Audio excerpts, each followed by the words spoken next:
पहला प्रश्न है, शिक्षण सहायक सामग्री का चुनाव करते समय ध्यान देना चाहिए कि वह उपरोक्त सभी केवल शिक्षण बिंदु के लिए सरल, सुगम तथा उपयुक्त हो, या फिर केवल प्रकरण से संबंधित हो, या केवल कक्षा के अधिगम लक्ष्यों की प्राप्ति में सहायक हो। तो अपना जो प्रश्न है वो क्या कह रहा है कि शिक्षण सहायक सामग्री का चुनाव करते समय ध्यान देना चाहिए। क्या ध्यान देना चाहिए कि वह कैसा हो, केवल शिक्षण बिंदु के लिए सरल, सुगम तथा उपयुक्त हो, या फिर प्रकरण से संबंधित हो, अधिगम लक्ष्यों की प्राप्ति में सहायक हो। तब आपका उत्तर जो हो जाएगा साथियों वो क्या हो जाएगा, उपरोक्त सभी। यानी कि शिक्षण बिंदु के लिए भी सुगम, सरल, सुगम, उपयुक्त हो, और प्रकरण से संबंधित भी हो, और अधिगम स्थलों की प्राप्ति में भी सहायक हो। उपरोक्त सभी यानी कि जो एक नंबर है वो आपका बिल्कुल सही आंसर हो जाएगा। ठीक है, अगला क्वेश्चन देख लेते हैं। अगला क्वेश्चन है साथियों, किस शिक्षण सूत्र के अनुसरण से बालक में रुचि जागृत होती है। तो आपको बताना है कि कौन से शिक्षण सूत्र के अनुसरण से बालक में रुचि जागृत होती है। पूर्ण से अंश की ओर, मूर्त से अमूर्त की ओर, विशेष से सामान्य की ओर, या आगमन से निगमन की ओर। ये चार विकल्प हैं। अगर आपसे बनता है तो कमेंट में लिखें। आपसे पूछा गया है कि किस शिक्षण सूत्र के अनुसरण से बालक में रुचि जागृत होती है, तो जल्दी से कमेंट बताएंगे आप। तब आपका राइट आंसर होगा दोस्तों आगमन से निगमन की ओर। आगमन से निगमन की ओर जो शिक्षण सूत्र है इसमें क्या होता है, रुचि जागृत होती है। यानी कि जो आपका विकल्प नंबर 4 है वो आपका राइट आंसर हो जाएगा। ठीक है, अगला क्वेश्चन दोस्तों, छात्रों को अपनी मातृभाषा में बोलने के अवसर प्रदान करने चाहिए ताकि छात्र अपने आप को कमजोर ना समझे, छात्र अपनी निजी कठिनाइयां बता सके, या फिर छात्र अपना गृह कार्य आसानी से कर सके, या छात्रों के लिए अधिगम प्रक्रिया सरल एवं सहज हो सके। तो क्या हो जाएगा, छात्रों को अपनी मातृभाषा में बोलने के अवसर प्रदान करने चाहिए ताकि क्या होगा आपका उत्तर, आपको बताना है। चार विकल्प हैं, चार में से चयन करें और उत्तर बताएं। तब आपका राइट आंसर हो जाएगा दोस्तों, छात्रों के लिए जो है अधिगम प्रक्रिया सरल एवं सहज हो सके। छात्रों को अपनी मातृभाषा में बोलने के अवसर प्रदान करना चाहिए ताकि छात्रों के लिए अधिगम प्रक्रिया सरल एवं सहज हो सके। ठीक है, अगला क्वेश्चन है, पठन कौशल आवश्यक है तो परोक्ष विधि, अर्थ ग्रहण, शब्द चयन एवं प्रत्यक्ष विधि किसके लिए आवश्यक है पठन कौशल। चार विकल्प में से आप चयन करेंगे। तब आपका राइट आंसर हो जाएगा दोस्तों अर्थ ग्रहण। अर्थ ग्रहण में जो है 2 नंबर जो है वो पठन कौशल आवश्यक होता है। यानी कि जो आपका विकल्प नंबर 2 है अर्थ ग्रहण, वो आपको यहां पर सही हो जाएगा। ठीक है, पठन कौशल में जो आवश्यक होता है वो क्या होता है, अर्थ ग्रहण आवश्यक होता है। 2 नंबर आपका बिल्कुल सही हो जाएगा। अगला क्वेश्चन है दोस्तों, औपचारिक एवं अनौपचारिक संबंधों में किस तरह की भाषा का प्रयोग करना चाहिए। एक तरह की भाषा, कठिन भाषा, सामान्य भाषा, या फिर अलग अलग भाषा। तब आपको बताना है कि औपचारिक एवं अनौपचारिक संबंधों में किस तरह की भाषा का प्रयोग करना चाहिए। चार विकल्प हैं, चयन करें अपने उत्तर का। तब आपका बिल्कुल सही आंसर होगा अलग अलग भाषा। अलग अलग भाषा यानी कि जो आपका विकल्प नंबर 4 है वो यहां पर बिल्कुल सही हो जाएगा। ठीक है, औपचारिक एवं अनौपचारिक संबंधों में किस तरह की भाषा का प्रयोग करना चाहिए, तो वो अलग अलग भाषा, और 4 नंबर आपका बिल्कुल सही हो जाएगा। अगला क्वेश्चन है दोस्तों, प्रयोग या प्रयोक्ता के आधार पर इनमें से कौन सी दो भाषाएं नहीं है। कौन सी दो भाषाएं नहीं है बताना है। विकल्प नंबर 1 है कृत्रिम और आकृत्रिम भाषा, 2 है राष्ट्र और राजभाषा, संपर्क और व्यावसायिक भाषा, या साहित्यक और बोलचाल की भाषा। ये चार विकल्प में से चयन करना। प्रश्न है कि प्रयोग या प्रयोक्ता के आधार पर इनमें से कौन सी दो भाषाएं नहीं है। तो प्रयोग एवं प्रयोक्ता के आधार पर बताना है। तब आपका राइट आंसर जो हो जाएगा वो क्या हो जाएगा, वो हो जाएगा कृत्रिम और आकृत्रिम भाषा। यानी कि जो विकल्प नंबर आपका 1 है वो बिल्कुल सही हो जाएगा। ये प्रयोग और प्रयोक्ता के आधार पर जो भाषा नहीं होती वो कृत्रिम और आकृत्रिम भाषा नहीं होती है। अगला क्वेश्चन है, भाषा शिक्षण में विभिन्न स्तरों के बच्चों की चुनौतियों के लिए एक सफल दृष्टिकोण है तो कौन सा है। मनोवैज्ञानिक दृष्टिकोण, आध्यात्मिक दृष्टिकोण, वैज्ञानिक दृष्टिकोण, या फिर समाजशास्त्रीय दृष्टिकोण। तब आपको सही उत्तर बताना है कि भाषा शिक्षण में विभिन्न स्तरों के बच्चों कि चुनौतियों के लिए एक सफल दृष्टिकोण कौन सा है, तो आपका राइट आंसर हो जाएगा दोस्तों मनोवैज्ञानिक दृष्टिकोण, यानी कि जो आपका विकल्प नंबर 1 है वो यहाँ पर 1 नंबर बिल्कुल सही हो जाएगा। ठीक है, अगला क्वेश्चन है भाषा की परिपक्वता से तात्पर्य है, क्या तात्पर्य है? व्याकरण नियमों की जानकारी होना, भाषा का अधिक प्रयोग करना, भाषा के अवयवों और स्वरों पर नियंत्रण होना, या फिर विविध भाषाओं की जानकारी होना। तो भाषा की परिपक्वता से क्या तात्पर्य है? तब आपका प्रश्न क्रमांक 31 का आंसर हो जाएगा व्याकरणिक नियमों की जानकारी होना, यानी कि जो विकल्प नंबर 1 है वो आपका बिल्कुल भाषा की परिपक्वता से जो तात्पर्य होता है वो विकल्प नंबर 1 बिल्कुल आपका सही हो जाएगा। अगला क्वेश्चन है भाषा सीखने की प्रक्रिया में बालक सर्वप्रथम किस भाषा को सीखता है? देवभाषा, राष्ट्रभाषा, मातृभाषा या फिर राजभाषा? तो सभी को पता है कि भाषा सीखने की प्रक्रिया में जो बालक है सर्वप्रथम किस भाषा को सीखता है, तो आपका उत्तर क्या होगा? मातृभाषा, यानी कि जो विकल्प नंबर आपका 3 है वो आपका बिल्कुल सही हो जाएगा। ठीक है, अगला क्वेश्चन देख लेते, भाषा अधिगम में किन छात्रों को कठिनाई नहीं होती? तो किन छात्रों को कठिनाई नहीं होती? जिसके अभिभावक शिक्षित हों, जिसमें आत्मविश्वास की कमी हो, जिनका मानसिक स्वास्थ्य ठीक हो या जिसकी पारिवारिक स्थिति ठीक हो। तो भाषा अधिगम में किन छात्रों को कठिनाई नहीं होती बताना है हमें। तब आपका राइट आंसर क्या हो जाएगा? जिनका मानसिक स्वास्थ्य ठीक हो, यानी कि जो आपका विकल्प नंबर 3 है वो यहां पर सही हो जाएगा। जिनका मानसिक स्वास्थ्य ठीक हो उनको क्या नहीं होती? भाषा अधिगम में जो है कठिनाई नहीं होती, यानी कि जो 3 नंबर है वो आपका बिल्कुल यहां पर सही हो जाएगा।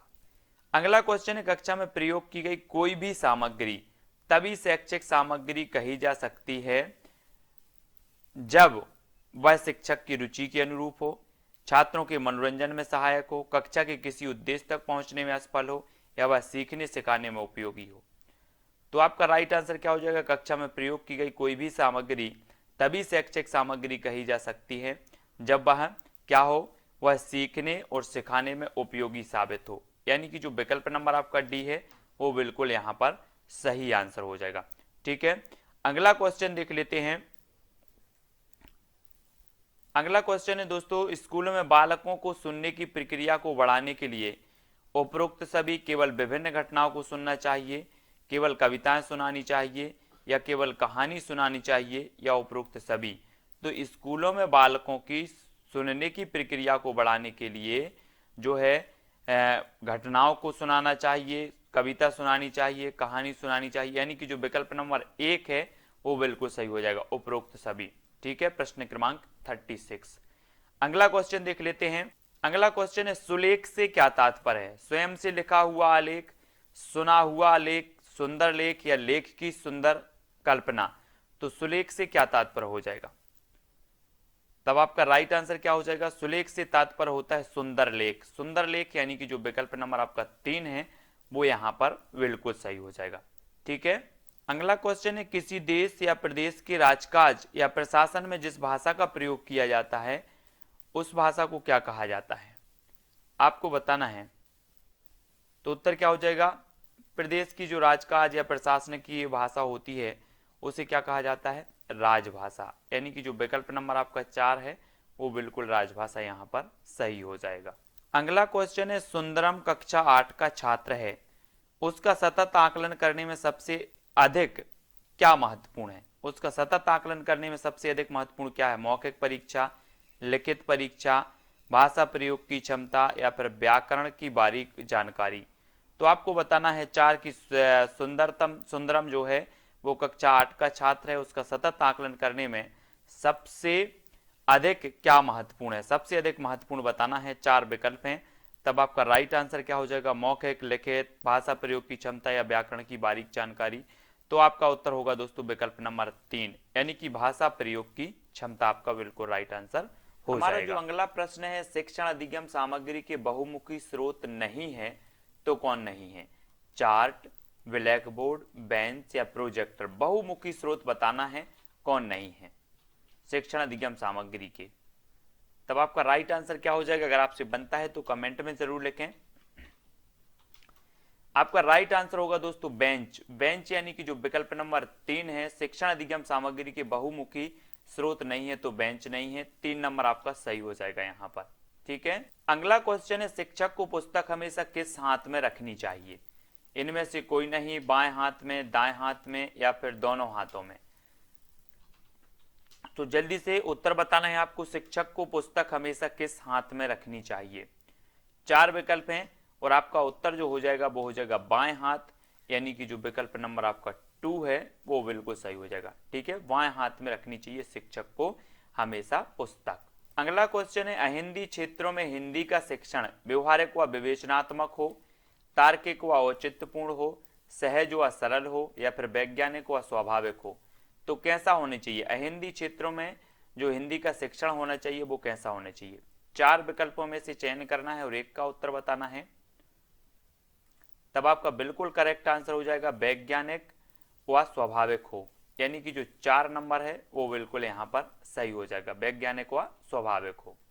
अगला क्वेश्चन है, व्याकरण कोश आदि के आधार पर शब्द के सांकेतिक अर्थ का बोध कराने वाली शक्ति निम्न में से क्या कहलाती है? लक्षणा शब्द शक्ति, व्यंजना शब्द शक्ति, विरचना शब्द शक्ति या अभिधा शब्द शक्ति। तो व्याकरण कोश आदि के आधार पर शब्द के सांकेतिक अर्थ का बोध कराने वाली जो शब्द शक्ति कहलाती है वो क्या कहलाती है? प्रश्न क्रमांक 6 का आंसर बताना है। तब आपका राइट आंसर जो हो जाएगा वो हो जाएगा अभिधा शब्द शक्ति। अभिधा यानी कि जो विकल्प नंबर आपका 4 है वो यहाँ पर राइट आंसर हो जाएगा। ठीक है, अगला क्वेश्चन है दोस्तों, श्रवण कौशल का संबंध है कान से, नाक से, मुंह से या फिर आंख से? तो श्रवण कौशल बिल्कुल सरल क्वेश्चन है और श्रवण कौशल का जो संबंध होता है वो कैसे होता है? कान से। कान से यानी कि जो आपका विकल्प नंबर 1 है वो बिल्कुल सही हो जाएगा। ठीक है, श्रवण कौशल का संबंध होता है कान से। अगला क्वेश्चन है दोस्तों, उच्चारण संबंधित समस्याओं को ठीक करने के लिए किन यंत्रों की मदद नहीं लेनी चाहिए? नहीं लेनी चाहिए बताना है। लिंगबा फोन की, उपरोक्त सभी, समाचार पत्रों की या टेप रिकॉर्डर। उच्चारण संबंधी समस्याओं को ठीक करने के लिए किन यंत्रों का जो है उपयोग में नहीं लेना चाहिए? तो किन यंत्रों को उपयोग में नहीं लेना चाहिए? तब आपका उत्तर क्या होगा? समाचार पत्र, यानी कि जो विकल्प नंबर 3 है वो आपका सही हो जाएगा। ठीक है, उच्चारण संबंधित समस्याओं को ठीक करने के लिए किन यंत्रों की मदद नहीं लेनी चाहिए? तो समाचार पत्र आपका 3 नंबर बिल्कुल आंसर सही हो जाएगा। अब अगला क्वेश्चन है दोस्तों, महाराष्ट्र की राजभाषा इनमें से कौन सी है? बम्बैया, मराठी, टपोरी या फिर हिंदी? महाराष्ट्र की बताना है आपको। तब आपका बिल्कुल सही आंसर क्या हो जाएगा? कमेंट में लिखें अगर आपसे बनता है तो। महाराष्ट्र की जो राजभाषा हो जाएगी वो हो जाएगी मराठी। मराठी यानी कि जो विकल्प नंबर आपका 2 है वो यहाँ पर बिल्कुल आंसर सही हो जाएगा। अगला क्वेश्चन है दोस्तों, भाषा शिक्षक में निम्नलिखित में से कौन सा गुण आवश्यक नहीं है? कौन सा गुण आवश्यक नहीं? धनी व उच्च पद पर आसीन, प्रभावशाली व्यक्तित्व व उत्तम संगठन कर्ता, व्यक्तिक भिन्नताओं का ज्ञान व सही मानसिक स्वस्थ, या फिर जिस भाषा में पढ़ा रहे हो उस भाषा पर अधिकार। तो कौन सा गुण आवश्यक नहीं है बताना है। नहीं है तो कौन सा नहीं है? तब 4 कम प्रश्न हैं, 4 विकल्प हैं, 4 में से एक का चयन करके आप कमेंट में लिखें और इसका सही उत्तर होगा धनी व उच्च पद पर आसीन। ये भाषा शिक्षक में जो है गुण आवश्यक नहीं है, यानी कि जो 1 नंबर है वो आपका यहाँ पर बिल्कुल आंसर सही हो जाएगा। भाषा एक उपकरण के रूप में प्रयोग की जाती है। उक्त सभी केवल क्षमताओं का विकास करने में, केवल मानव सभ्यता एवं संस्कृति की पहचान करने में या केवल सीखने में? तो भाषा एक उपकरण के रूप में प्रयोग की जाती है, तो आपको बताना है उत्तर क्या हो जाएगा? उत्तर हो जाएगा साथियों इसका उपरोक्त सभी। उपरोक्त सभी यानी कि जो विकल्प नंबर 1 है, क्षमता मतलब क्षमताओं का विकास करने में भी, मानव सभ्यता संस्कृति की पहचान करने में भी और सीखने में भी, यानी कि जो उपरोक्त सभी विकल्प नंबर 1 है वो राइट आंसर हो जाएगा। अगला क्वेश्चन है, कक्षा में छात्रों की सक्रियता देखी जाती है शिक्षक की हाँ में हाँ मिलाने से, शोर मचाने में, मौन बैठने में या सुनने और बोलने में? तो कक्षा में छात्रों की सक्रियता देखी जाती है, कैसे में देखी जाती है? 4 विकल्प हैं, चयन करें और उत्तर बताएं।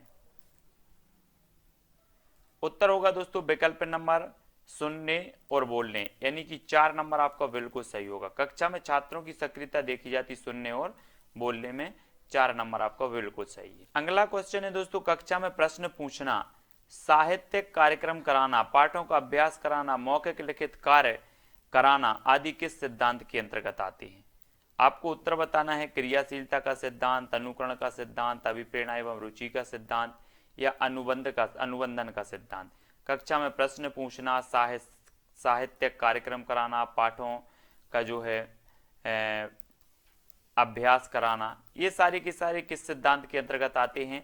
तब आपका राइट आंसर क्या हो जाएगा? क्रियाशीलता। क्रियाशीलता यानी कि जो विकल्प नंबर 1 है, क्रियाशीलता के सिद्धांत के अंतर्गत आते हैं।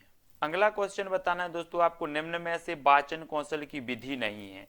तो वाचन कौशल की विधि कौन सी नहीं? वर्णमाला पद्धति, ध्वन्यात्मक पद्धति, अक्षरबोध विधि या फिर विदेहात्मक पद्धति। तो वाचन कौशल की जो विधि नहीं है वो कौन सी नहीं है? तो प्रश्न क्रमांक जो 38 और 38 का राइट आंसर जो हो जाएगा वो क्या हो जाएगा? विदेहात्मक पद्धति, यानी कि जो आपका विकल्प नंबर 4 है वो बिल्कुल सही हो जाएगा। ये वाचन कौशल की विधि नहीं मानी जाती और 4 नंबर आपका बिल्कुल सही हो जाएगा। अगला क्वेश्चन है, निम्न में से कौन सी बोली पश्चिमी हिंदी भाषी क्षेत्र की नहीं है? तो पश्चिमी हिंदी भाषी क्षेत्र की नहीं है कौन सी? अवधी, हरियाणवी, बुंदेली या फिर ब्रजभाषा। तब आपका आंसर क्या हो जाएगा? पश्चिमी हिंदी की कौन सी नहीं है? पश्चिमी हिंदी और पूर्वी हिंदी आपने पढ़ी होंगी तो आपको पता है कि जो अवधी है ये पूर्वी हिंदी की है, हरियाणवी, बुंदेली, ब्रजभाषा ये पश्चिमी हिंदी की मानी जाती हैं, अवधी, बघेली और छत्तीसगढ़ी ये पूर्वी हिंदी की मानी जाती है, यानी कि जो आपका विकल्प नंबर 1 है वो यहाँ पर सही हो जाएगा। अगला क्वेश्चन दोस्तों, कहानी सुनना भाषा की अभिव्यक्ति का कौन सा रूप है? कहानी सुनना, इनमें से कोई नहीं, केवल मौखिक रूप, लिखित या मौखिक दोनों। तो कहानी सुनना भाषा की अभिव्यक्ति का कौन सा रूप माना जाएगा? तो 43 का जो आपका आंसर हो जाएगा वो क्या हो जाएगा? केवल मौखिक रूप। मौखिक यानी कि जो विकल्प नंबर आपका 2 है वो सही हो जाएगा, है ना। केवल मौखिक माना जाएगा, कहानी सुन रहे हैं, लिख रहे होते तो दोनों होता। 2 नंबर यहाँ पर आपका बिल्कुल सही हो जाएगा। आपको बताना है दोस्तों, निम्न में से किसने क्रियाशीलता के सिद्धांत पर बल दिया? उपरोक्त सभी ने, डीवी ने, फ्रॉबेल या फिर मॉन्टेसरी ने। क्रियाशीलता के सिद्धांत पर जो बल दिया है वो किसने दिया है? 4 विकल्प हैं, कमेंट में जल्दी से उत्तर लिखो। तब आपका बिल्कुल सही आंसर जो हो जाएगा दोस्तों कि डीवी ने भी दिया है, फ्रॉबेल ने भी दिया, मॉन्टेसरी ने। क्रियाशीलता के सिद्धांत पर जो जोर दिया है, बल दिया है, वो सभी ने दिया है और विकल्प नंबर जो 1 है वो बिल्कुल सही हो जाएगा। अगला क्वेश्चन है, बालकों की अधिगम संबंधी कठिनाइयों का पता लगाकर उसको दूर करने का प्रयास कहलाता है तो क्या कहलाता है? मूल्यांकन विधि, विवेचन विधि, उपचारात्मक विधि या आलोचनात्मक विधि, है ना। बालकों की अधिगम संबंधी कठिनाइयों का पता लगाकर उसको दूर करने का जो विधि कहलाती है वो कौन सी विधि कहलाती है? तो वो कहलाती है उपचारात्मक, यानी कि जो विकल्प नंबर 3 है वो आपका यहाँ पर बिल्कुल सही आंसर होगा। अगला क्वेश्चन है, बालकों की भाषा सीखने में एक उपयुक्त परिवेश नहीं है तो क्या नहीं है? विद्यालय, पर्यावरण, समाज या फिर परिवार। तो उपयुक्त परिवेश नहीं है बताना है, तो नहीं ही में आपका जो राइट आंसर हो जाएगा वो क्या हो जाएगा? पर्यावरण, यानी कि जो विकल्प नंबर आपका 2 है, बालकों की भाषा सीखने में एक उपयुक्त परिवेश नहीं है, पर्यावरण 2 नंबर आपका यहाँ पर सही हो जाएगा। ठीक है। अगला क्वेश्चन है दोस्तों, नियमित रूप से किसी भाषा को सुनकर बच्चे क्या ग्रहण करते हैं? शब्द, ध्वनि, अर्थ या भाषा की बुनियादी संरचना। तो नियमित रूप से किसी भाषा को सुनकर बच्चे क्या ग्रहण करते हैं? तो भाषा की बुनियादी संरचना, यानी कि विकल्प नंबर आपका जो 4 है वो बिल्कुल यहाँ पर सही हो जाएगा। विश्व हाथ धुलाई दिवस कब मनाया जाता है? आपको बताना है, ये 4 विकल्प आपके सामने मौजूद हैं, 4 में से एक का चयन करना है। विश्व हाथ धुलाई जो दिवस है वो कब मनाया जाता है? तब आप लोग फटाफट से उत्तर बताएंगे। 4 विकल्प के माध्यम से आंसर हमें बताना है। आपका फर्स्ट जो विकल्प है वो है 15 अक्टूबर, सेकंड है 18 दिसंबर और थर्ड है आपका 1 नवंबर या फिर 15 सितंबर। तो जल्दी से बताएं।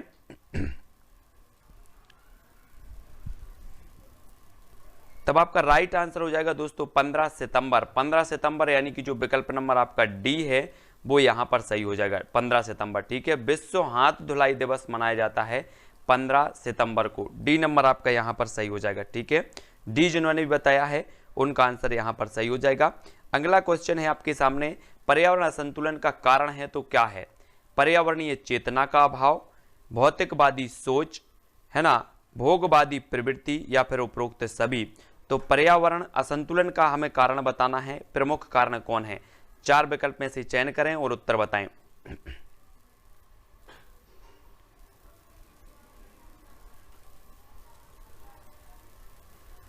तब आपका राइट आंसर हो जाएगा साथियों विकल्प नंबर डी, यानी कि उपरोक्त सभी आपका सही हो जाएगा। ठीक है, पर्यावरणीय असंतुलन का जो कारण होता है वो क्या होता है, उपरोक्त सभी। डी नंबर आपका सही हो जाएगा। ठीक है, चलिए अगला प्रश्न है, ह्यूमस निर्माण में सहायक है तो क्या सहायक है, उत्पादक, अपघटक, उपभोक्ता या फिर उपरोक्त सभी। ह्यूमस निर्माण में सहायक बताना है, प्रश्न क्रमांक 3 का उत्तर हमें बताना है।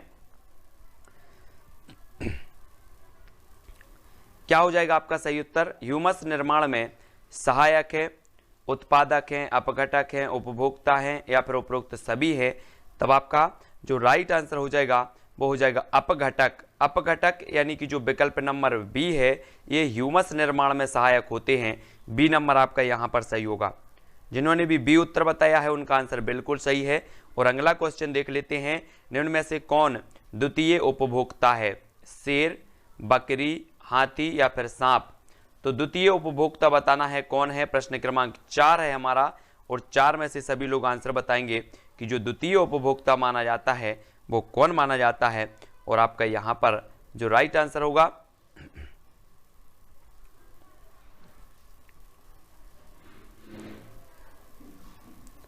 तब आपका राइट आंसर हो जाएगा सांप, यानी कि जो विकल्प नंबर डी है वो यहां पर सही हो जाएगा। सांप जो है ये द्वितीय उपभोक्ता माना जाता है, यानी कि डी नंबर जिन्होंने भी बताया है उनका आंसर यहां पर बिल्कुल सही होगा। अगला क्वेश्चन है, सवाना घास भूमियां पाई जाती हैं मध्य एशिया में, उत्तरी अमेरिका में, उत्तरी मध्य अमेरिका में, अफ्रीका में या फिर ऑस्ट्रेलिया में। तो सवाना घास भूमियां पाई जाती हैं तो कहां पाई जाती हैं, प्रश्न क्रमांक 5 का उत्तर सभी लोग बताएंगे।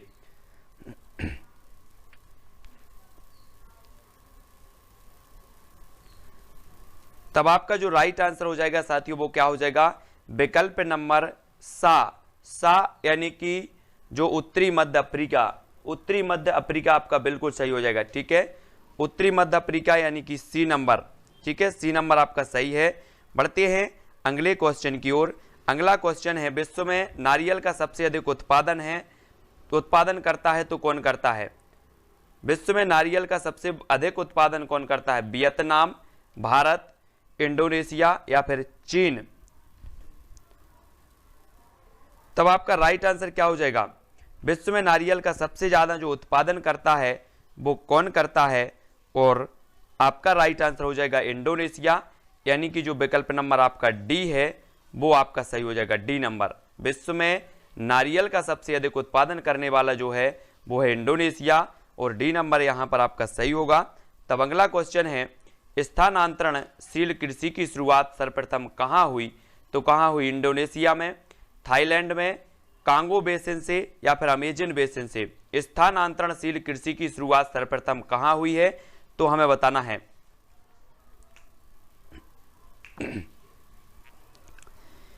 चार विकल्प में से एक का चयन करना है। स्थानांतरणशील कृषि की शुरुआत सर्वप्रथम जो हुई है वो कहां हुई है, थाईलैंड, यानी कि जो आपका विकल्प नंबर बी है वो यहां पर सही होगा, थाईलैंड में। ठीक है, स्थानांतरणशील कृषि की शुरुआत हुई है थाईलैंड और बी नंबर आपका बिल्कुल राइट आंसर होगा। ठीक है, पढ़ते हैं अगले क्वेश्चन की ओर। एस्किमो लोगों द्वारा टुंड्रा क्षेत्र में जो है बर्फ के टुकड़ों की सहायता से बनाए गए अर्धगोलाकार आवासों को क्या कहा जाता है, ट्यूपेक, क्रॉल, योर्त या फिर इग्लू। तो एस्किमो लोगों द्वारा टुंड्रा क्षेत्र में बर्फ के टुकड़ों की सहायता से बनाए गए अर्धगोलाकार आवासों को क्या कहा जाता है। प्रश्न क्रमांक 8 का उत्तर हमें बताना है। उत्तर क्या हो जाएगा आपका,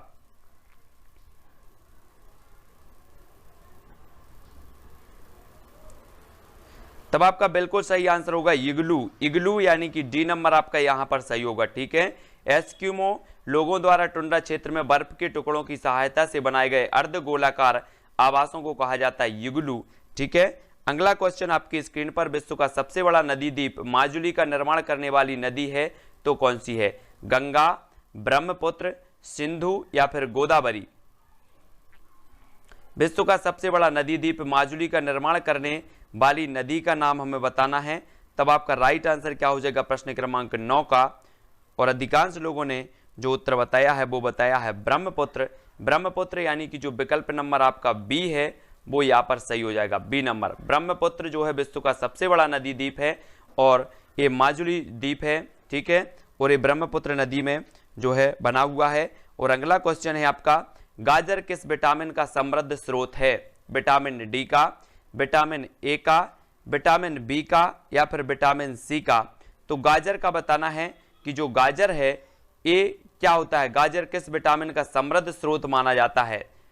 4 विकल्पों में से एक का सभी लोग चयन करेंगे, vitamin A, vitamin B, vitamin C या फिर विटामिन डी का।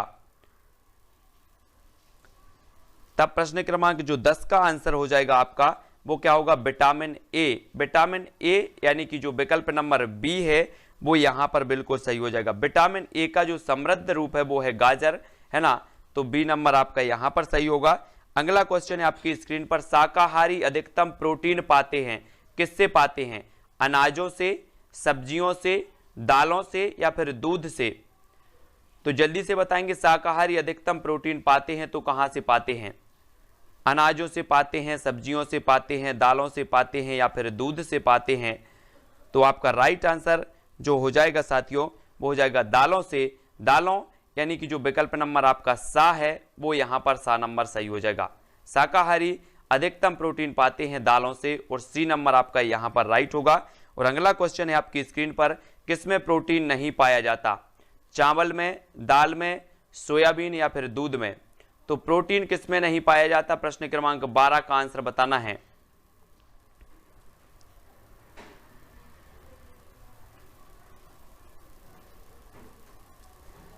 किसमें प्रोटीन नहीं पाया जाता? और आपका राइट आंसर होगा चावल। चावल यानी कि जो विकल्प नंबर 1 है वो आपका यहां पर सही हो जाएगा। चावल में प्रोटीन नहीं पाया जाता और आ नंबर जो है आपका ठीक हो जाएगा, सही हो जाएगा। अगला क्वेश्चन है आपकी स्क्रीन पर, पीलिया किसके संक्रमण के कारण होता है? पीलिया के, यकृत के, आंत के या फिर वृक्क के?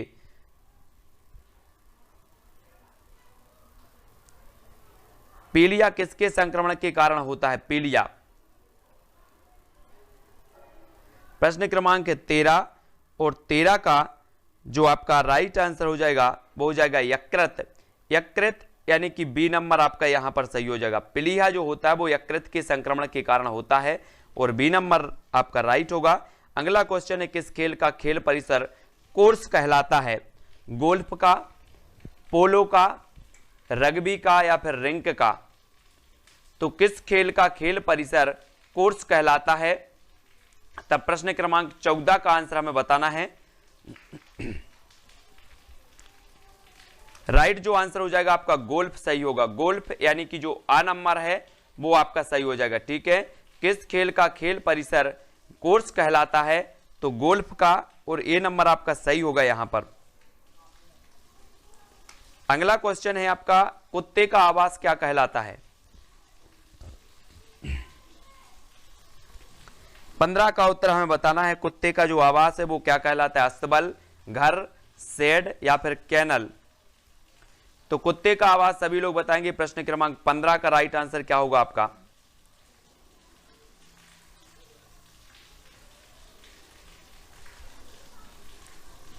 तब आपका बिल्कुल सही हो जाएगा क्या? कैनल। कैनल यानी कि जो विकल्प नंबर डी है वो यहां पर आपका सही होगा, ठीक है। कुत्ते का आवास कहलाता है कैनल और डी नंबर जिन्होंने बताया उनका आंसर बिल्कुल सही है। अगला क्वेश्चन है आपकी स्क्रीन पर, क्या है? किस प्रदूषक द्वारा वृक्क रोग होता है? कोबाल्ट, लोहा, कार्बन या फिर कैडमियम? किस प्रदूषक के कारण जो है वृक्क रोग होता है? तो किसके कारण होता है?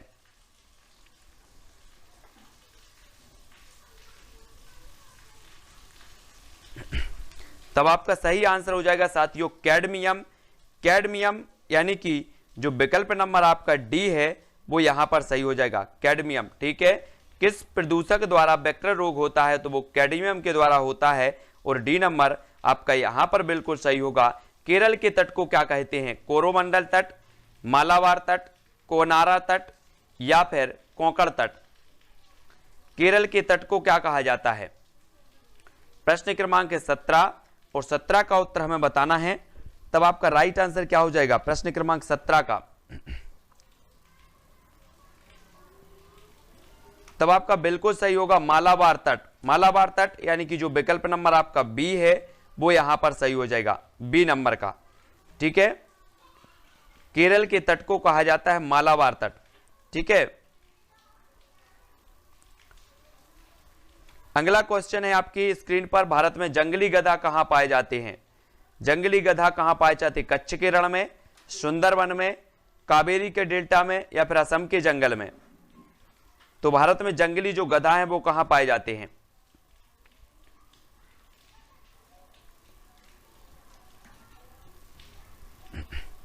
तब आपका राइट जो आंसर हो जाएगा प्रश्न क्रमांक 18 का, वो क्या होगा? कच्छ के रण, यानी कि विकल्प नंबर जो ए है वो यहां पर सही होगा। कच्छ के रण में पाए जाते हैं जंगली गधा। अगला क्वेश्चन है आपका, मृदुमलाई वन्य प्राणी अभ्यारण्य किस राज्य में स्थित है? मृदुमलाई वन्य प्राणी अभ्यारण्य किस राज्य में स्थित है? प्रश्न क्रमांक 19 का आंसर, प्रश्न क्रमांक 19 का उत्तर हमें बताना है। मृदुमलाई वन्य प्राणी अभ्यारण्य किस राज्य में स्थित है? 4 है तमिलनाडु, कर्नाटक, आंध्र प्रदेश या फिर केरल। प्रश्न क्रमांक 19 का आंसर। तब अधिकांश लोगों ने सही आंसर बताया है, तमिलनाडु में मृदुमलाई वन्य प्राणी अभ्यारण्य स्थित है, ठीक है। ये नंबर आपका सही है। अगला क्वेश्चन है आपकी स्क्रीन पर, वह जीव जो भारत में वर्तमान समय में विलुप्त हो चुका है वो कौन सा है? गोल्डन बिल्ली, चीता, गैंडा या फिर बुली भेड़िया? तो कौन सा जीव वर्तमान में समय में भारत में जो है विलुप्त हो चुका है, तो कौन सा हो चुका है? प्रश्न क्रमांक आपका 20 है और 20 का आंसर बताना है हमें।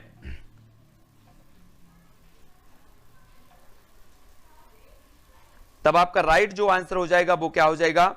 विकल्प नंबर बी यानी कि जो चीता है, चीता ये जो है विलुप्त हो चुका है वर्तमान समय में भारत में, और बी नंबर आपका यहां पर सही हो जाएगा, ठीक है, बी नंबर।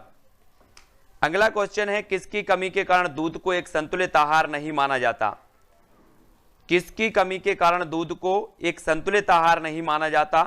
लोहा और विटामिन सी, मैग्नीशियम और विटामिन डी, लोहा और विटामिन ए, कैल्शियम और विटामिन सी।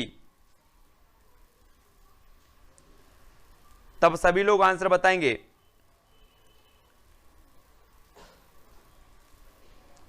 किसकी कमी के कारण दूध को एक संतुलित आहार नहीं माना जाता?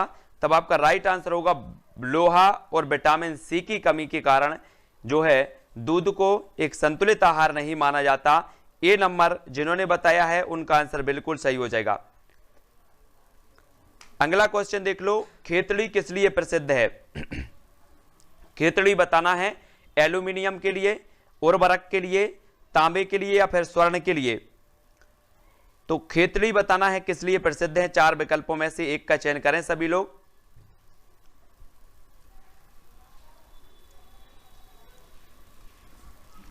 तब आपका राइट जो आंसर हो जाएगा साथियों वो हो जाएगा तांबा।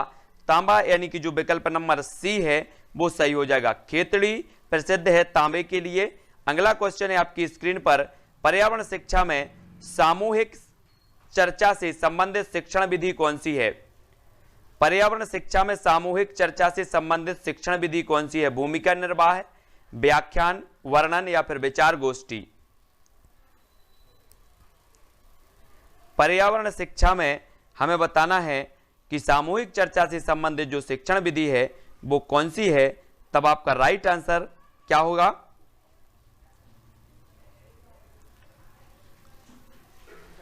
बिल्कुल सही हो जाएगा, विचार गोष्ठी, यानी कि 3 जो डी नंबर है वो आपका यहां पर सही होगा। विचार गोष्ठी आपका बिल्कुल सही है। अगला क्वेश्चन है, कक्षा 1 से 5 के बच्चों के स्तर के लिए पर्यावरण शिक्षा के संदर्भ में निम्न में से सबसे उपयुक्त है, तो कौन सा कथन उपयुक्त है? 4 कथन है, 4 विकल्प हैं, 4 में से एक का चयन करें।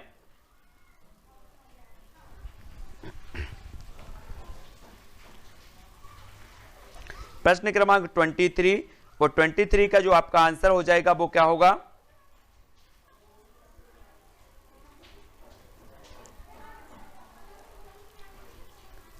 बिल्कुल सही बताया, विकल्प नंबर बी, पर्यावरण के माध्यम से शिक्षा, यानी कि जिन्होंने भी बी बताया है उनका आंसर बिल्कुल सही है ना। कक्षा 1 से 5 के बच्चों के स्तर के लिए पर्यावरण शिक्षा के संदर्भ में निम्न में से सबसे उपयुक्त है, तो विकल्प नंबर बी, पर्यावरण के माध्यम से शिक्षा, बी नंबर आपका सही होगा। अगला क्वेश्चन है आपकी स्क्रीन पर, निम्न में से कौन एक खाद्य श्रृंखला है? खाद्य श्रृंखला बताना है, घास, गेहूं, आम, घास, हिरण, शेर, घास, बकरी, मछली, गेहूं, मछली या फिर बकरी। तो बताना है कौन एक खाद्य श्रृंखला है। खाद्य श्रृंखला आपने पढ़ी है, तो 4 विकल्प में से चयन करें अपने उत्तर का।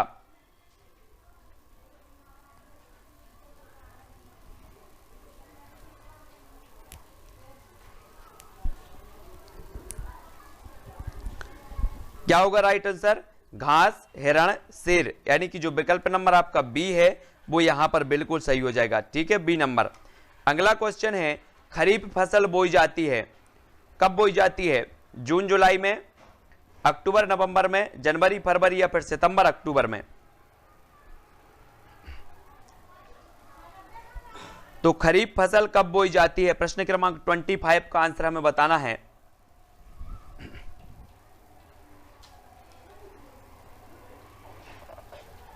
खरीफ फसल 25 का आंसर, और 25 का जो आपका राइट आंसर होगा वो क्या हो जाएगा? जून जुलाई में बोई जाती है खरीफ फसल। 25 का ए नंबर आपका बिल्कुल राइट आंसर हो जाएगा। ठीक है, अगला क्वेश्चन है आपकी स्क्रीन पर, सरिस्का राष्ट्रीय उद्यान अवस्थित है तो कहां पर अवस्थित है? पश्चिम बंगाल में, गुजरात, असम या फिर राजस्थान में? सरिस्का राष्ट्रीय उद्यान बताना है ये कहां पर उपलब्ध है। प्रश्न क्रमांक 26, सरिस्का राष्ट्रीय उद्यान अवस्थित है तो कहां पर अवस्थित है?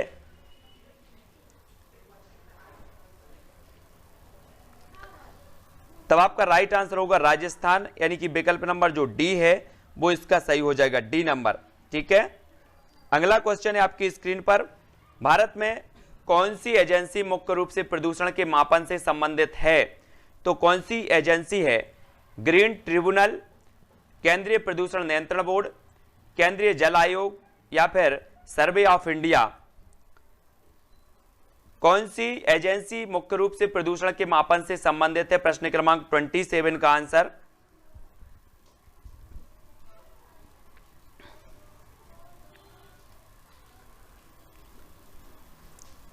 तब आपका राइट आंसर हो जाएगा विकल्प नंबर बा, केंद्रीय प्रदूषण नियंत्रण बोर्ड। बी नंबर जिन्होंने भी बताया है उनका आंसर बिल्कुल सही है, केंद्रीय प्रदूषण नियंत्रण बोर्ड आपका सही हो जाएगा, बी नंबर। ठीक है, अगला क्वेश्चन है आपकी स्क्रीन पर, ग्रीन पीस इंटरनेशनल का मुख्यालय अवस्थित है तो कहां पर है? न्यूयॉर्क में, सिडनी, एम्स्टर्डम या फिर नागासाकी? ग्रीन पीस इंटरनेशनल का मुख्यालय हमें बताना है ये कहां पर अवस्थित है। प्रश्न क्रमांक 28 का आंसर।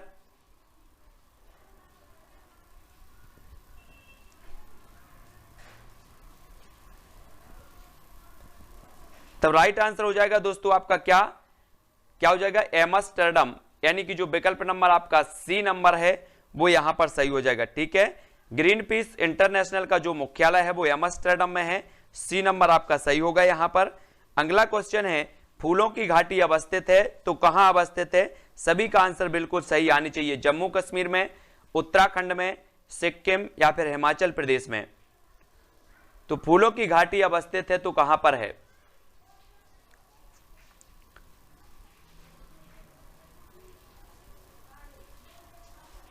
तब अधिकांश लोगों ने बिल्कुल आंसर सही बताया है कि ये जो फूलों की घाटी है वो उत्तराखंड, यानी कि जो विकल्प नंबर आपका बी है वो यहां पर सही हो जाएगा, उत्तराखंड में है। ठीक है, अगला क्वेश्चन है आपका, जल का मुख्य स्रोत है तो कौन सा है? झील, वर्षा, महासागर या फिर सागर?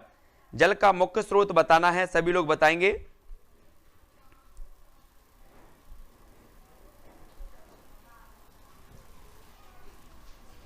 सभी लोगों को वीडियो को लाइक जरूर कर लेना है, बहुत सारे लोग देखते हैं लेकिन वीडियो को लाइक बहुत ही कम लोग करते हैं, क्या बात है? जल का मुख्य स्रोत हमें बताना है, उत्तर आपका क्या हो जाएगा? सभी लोग लाइक जरूर करेंगे वीडियो को, और आपका जो सही उत्तर हो जाएगा वो हो जाएगा वर्षा, यानी कि जो विकल्प नंबर आपका 2 है वो यहां पर बिल्कुल राइट आंसर होगा। ठीक है, वर्षा आपका यहां पर सही होगा।